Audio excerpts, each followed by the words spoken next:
Hello, YouTube. So, I just got back from the movie theater, and this blog is going to be about two things, alright? First of all, it's going to be about how much I love movies. In case you didn't know that already, buy my DVD collection. Okay, so right here, there's some digital parentheses, okay? So everything I say from here on is inside the digital parentheses.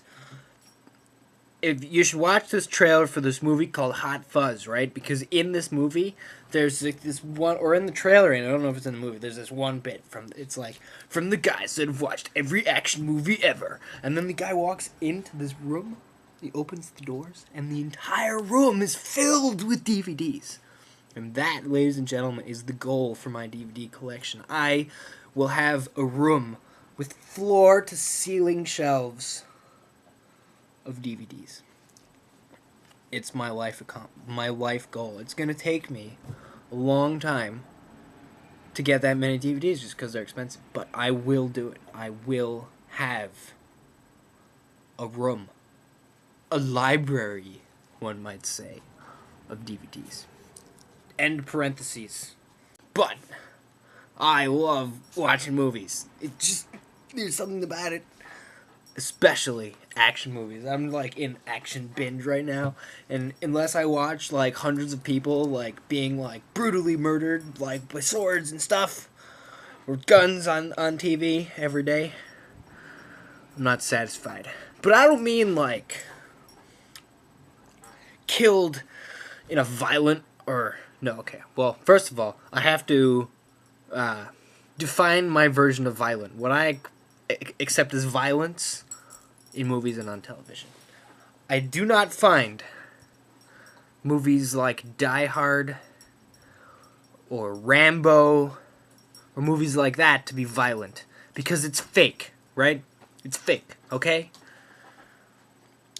However, I was watching Blood Diamond yesterday, and that movie is really violent because it's not fake.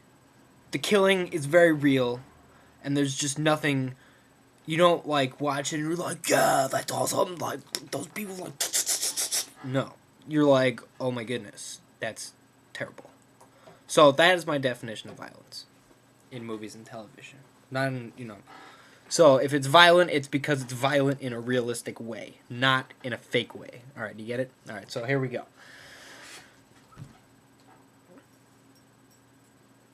Anyway, today I just saw 300, and I know it's been out for like a month now, and I don't know why I never saw it yet, but that movie just might be the greatest movie ever made. And I'm like so energized from watching that movie. Like I'm like, rah! Like it just makes me want to like be a Spartan, like get up there, and, like. Rah! Sparta! But there was one tiny little flaw to the movie. And this is why, alright. Before the flaw. The reason that this is the greatest movie ever is because I sat there after in most movies you can think of, like, that movie was awesome, but blah, blah, blah, blah, blah. And then there's, like, one little problem which destroys the whole thing for you. Well, not with this movie. There is absolutely nothing negative that I could think of in any way, shape, or form about this movie. It is the coolest movie ever made. The only thing, and it's so insignificant that it doesn't even warrant a but, because I'm probably the only person in the entire world who noticed this, because I watch movies very closely, is the Queen had a smallpox scar. You know those shots they give people for smallpox? Well, I don't think they do anymore because I don't have one.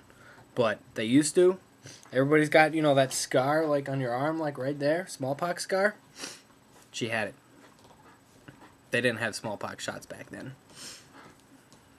And it ruined the illusion for just, like, a little second. But then she killed somebody. awesome. So anyway,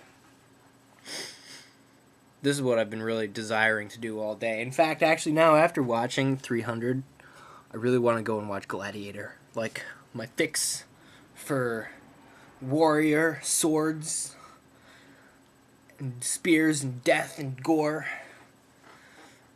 has not been completed yet, quite yet for the day. In fact, it has just made me thirsty for more watching this movie.